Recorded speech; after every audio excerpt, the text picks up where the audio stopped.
Hello everyone! Welcome to Storytime. You are here with Miss Alyssa from Pocosin Public Library.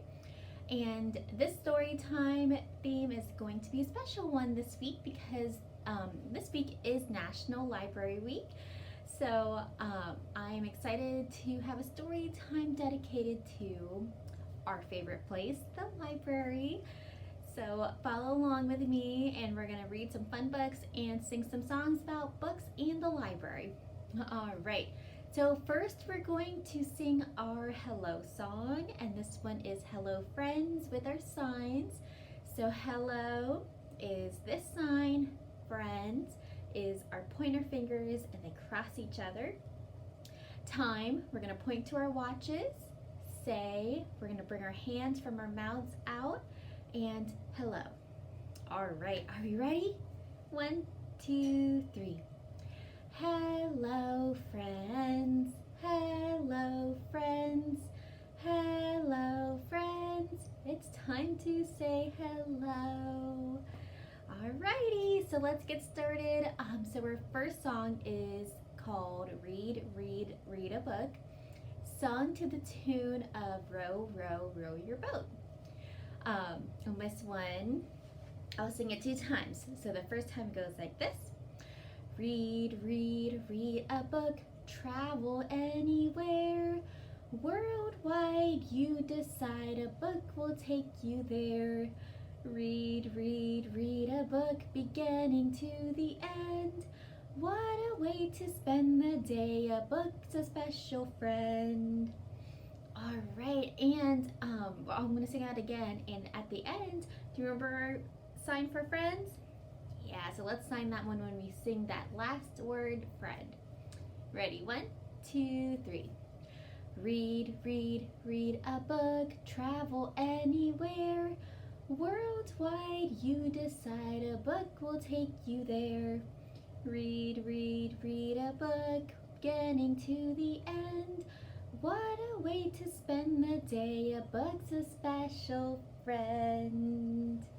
All right, so our first book is called Library Books Are Not for Eating, and this is written by Todd Tarpley, illustrated by Tom Booth, and we want to thank Random House for letting us read this book today. So we're gonna find out about a teacher or a librarian who likes eating books, but I don't think she's supposed to. The day Miss Bronte came to school, story time was extra cool. She told great jokes, was never mean, biggest smile you'd ever seen. One small problem, couldn't beat it. Once she read a book, she'd eat it. She'd say the end, you'd hear a crunch, then 3 or 4 more books by lunch. Miss Bronte, kids would keep repeating, library books are not for eating. Miss Bronte promised with a roar that she'd be eating books no more. But soon as story time was done, oops, there'd go another one. Miss McSmartly called her in. Miss Bronte, where do I begin? You're eating books? That's not right. You need to curb your appetite. I think you know where this is leading. Library books are not for eating. Miss Bronte promised with a roar that she'd be eating books no more. Then Miss McSmartly turned her head. She ate up all her books instead. At lunchtime, when she ate 2 more, the lunchroom lady stomped the floor. Miss Bronte, you must change your diet. Books taste yucky, don't deny it. Instead of books, try something new. My cottage cheese and meatball stew.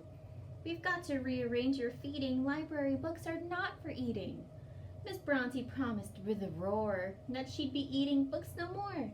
She took 1 bite of cottage cheese, then ate 3 books of recipes. She took a walk to clear her head. Down to the soccer field she fled. Coach Burley blew his whistle loudly, pointing to his players proudly. I've got problems of my own, a soccer field that's overgrown. Can't mow the grass, can't pick the weeds, you're not the only one with needs. Be a winner, no more cheating, library books are not for eating. Miss Bronte promised with a roar that she'd be eating books no more. But as Coach Burley turned his gaze, she ate his book of soccer plays. Miss Bronte packed her bags that day. I'm sorry, but I cannot stay. It's not that I find books so yummy, but nothing else here fills my tummy. If I could find a bulb or seed, a blade of grass, a bush, a weed. Suddenly, her plan was clear. She'd make the wild weeds disappear. All she had to do was eat 'em, let her appetite to feed 'em.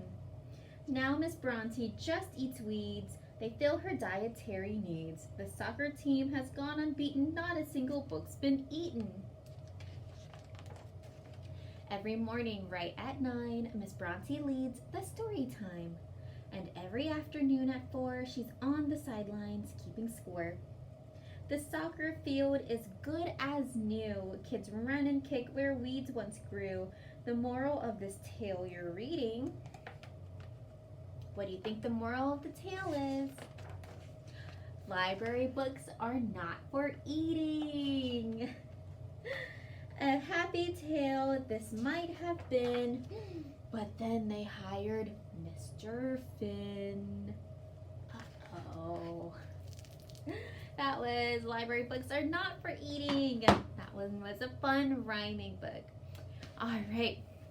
So our next song is If You're a Reader and You Know It. So this is sung to If You're Happy and You Know It. So we are going to clap our hands.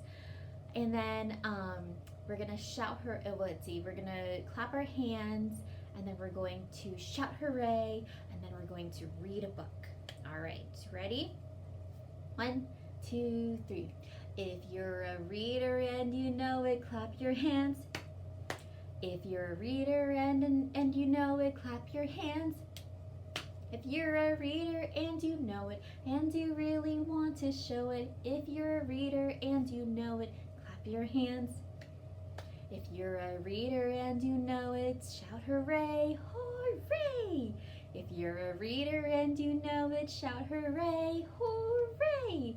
If you're a reader and you know it, and you really want to show it. If you're a reader and you know it, shout hooray, hooray. If you're a reader and you know it, read a book. If you're a reader and you know it, read a book. If you're a reader and you know it, and you really want to show it. If you're a reader and you know it, read a book. Yay! All right, so we have a flannel board activity, and this one, we have our little bookworm hiding underneath one of these books. So we're going to have to check and see underneath the colors to see where our little bookworm friend is. All right, in this one, we're going to chant, bookworm, bookworm, hiding in a book. Bookworm, bookworm, where should we look? And then we're going to pick a color and see if the bookworm is in there. All right, ready? Bookworm, bookworm, hiding in a book.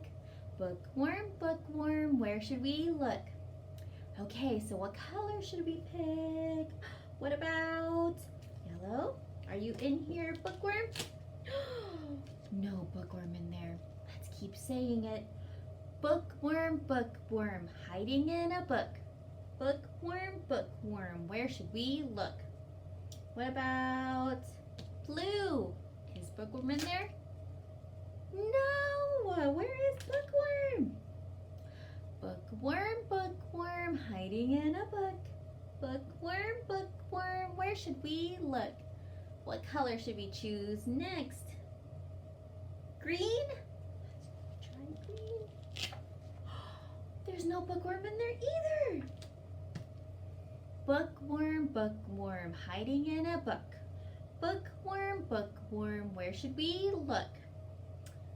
Orange? You want to try orange? Let's see. Are you in there? Where is this little bookworm? Bookworm, bookworm, hiding in a book. Bookworm, bookworm, where should we look? Okay, what about purple? Should we try purple? Is Bookworm in there? There's Bookworm! There you are! There's our little Bookworm. Alrighty. Okay, so our last book to read is Where is Our Library? And this is written by Josh Funk and illustrated by Stevie Lewis. And we want to thank Henry Holt and Company for letting us read this book. And has anyone gone to New York City? If you have you ever been to the New York Public Library? If you haven't, and you do go and visit, you're gonna see these two lions, not like these lions, because these are animated real lions, but lion statues at the New York Public Library. And the lions do have a name, each of them, and one is called Patience and one is called Fortitude. And that's a nice little tidbit there for you. All right, so yep, this one's called Where is Our Library?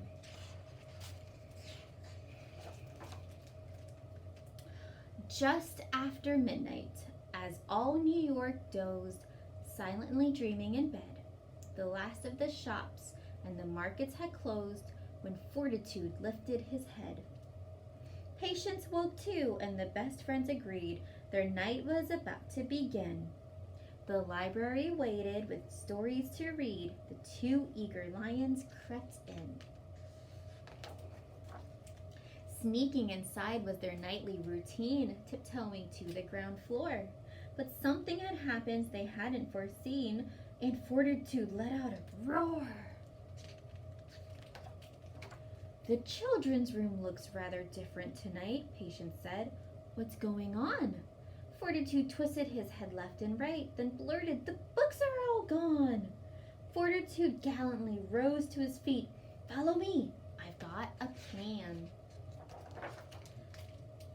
Hastily, both of them rushed to the street, and hidden in shadows they ran. Fortitude yelled, See the lights, look up there! That's where the books have been taken. But when they arrived in the heart of Times Square, he realized that he'd been mistaken. What was the plan again? Patience inquired. Fortitude paused and turned pink. Hold on, said Patience. I'm feeling inspired. Give me a second to think. I once heard the tale of a clever old man who sits with a hat in the park. I'll bet if we ask him, he'll help if he can. With that, they ran off in the dark. They entered the park by some fancy hotels and skirted a fountain or two. Stealthily as foxes and swift as gazelles, they scurried by Central Park Zoo. Over a hill by a boulder and bridge, a carousel ride and beyond, down through a tunnel, then over a ridge, the lions arrived at a pond. Fortitude sped to his statue. It's him, the clever old man with the hat. Indeed, said the hatter, who straightened his brim. I issue a riddle, big cat. Why is a raven akin to a desk? Fortitude gave a blank stare. That's when he noticed the girl statuesque, beside her a dormouse and hare. Ignore him, said Alice, the wise man you need. He sits over there with a duck. They thanked her and dashed with a torrent of speed, craving a little good luck. Our books have gone missing, they told the Great Dane. Hans Christian Andersen blinked. The writer said, Lions, I see you're in pain, and pulled out a quill to be inked. These are the library branches I'd check. He handed the lions a list. Libraries, Patience asked, twisting his neck. How many branches exist? Fortitude blurted, There's more than just one? Hans Christian Andersen grinned. The world is a series of miracles, son. Now hurry and race like the wind. Patience and Fortitude searched many places. Libraries came in all sizes. Each of them held lots of old friendly faces and always amazing surprises.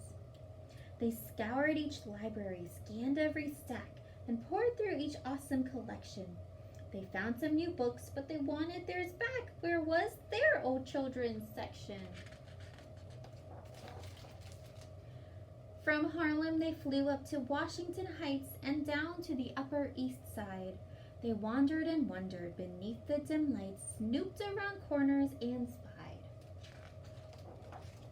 In Lower Manhattan, they combed every block. How would they find what they needed? Fortitude roared as he looked at the clock. Give us more time, Patience pleaded.